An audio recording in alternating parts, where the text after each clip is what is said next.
Je trouve qu'on dénigre vachement les artistes, que être artiste c'est pas un travail, que de toute façon on vous file des allocs, enfin c'est quand même horrible. Il faut toujours se justifier.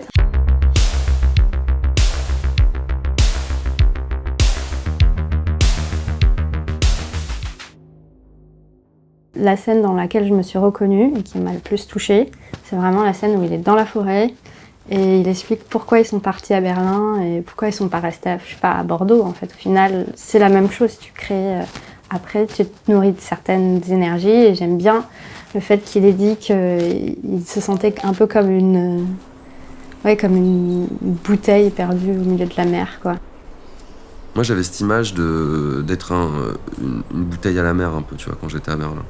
Comme ça, je flottais, je me laissais aller à gauche, à droite, je rentrais sans objectif. Même pas l'objectif d'écrire, en fait. Tu vois. Moi, j'aimerais être ça tout le temps, en fait. Mais c'est là où je me rends compte aussi que c'est hyper utopique, c'est que... pour ça, ouais, faut être totalement libre. Jusqu'où, tu vois. Et ça me parle vachement. J'ai besoin d'être un peu perdue.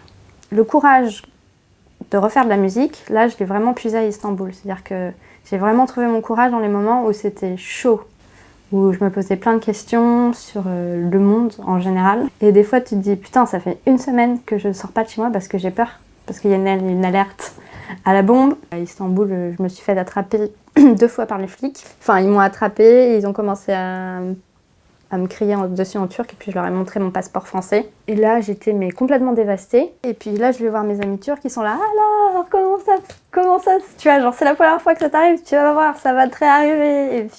Et puis finalement, tu vois, c'est ça être une pirate, tu prends aussi des autres, tu vois, genre c'est eux qui te donnent la force. Et Istanbul, c'était ça en fait, c'est être complètement perdu, mais aussi chercher plein de réponses à mes questions. Parce que c'est vrai que vu que j'écris pas tous les jours, machin, que je suis pas dans un truc d'exercice et tout, mais plus dans un truc de révélation ou d'illumination presque un peu, tu vois. Genre, j'attends que ça m'arrive un peu, tu vois, et j'essaie de créer les conditions pour que ça se passe. J'ai l'impression que c'est un peu comme une bulle au DZN. Ils ont l'impression que tous les trois qu'ils se mettent dans leur petite bulle et ça fonctionne tellement bien comme ça que moi je les aime beaucoup, je les trouve absolument libres dans leurs textes et il n'y a pas beaucoup de gens qui font ça aujourd'hui.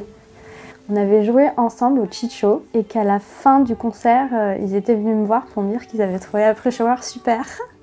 Et je m'y attendais pas du tout.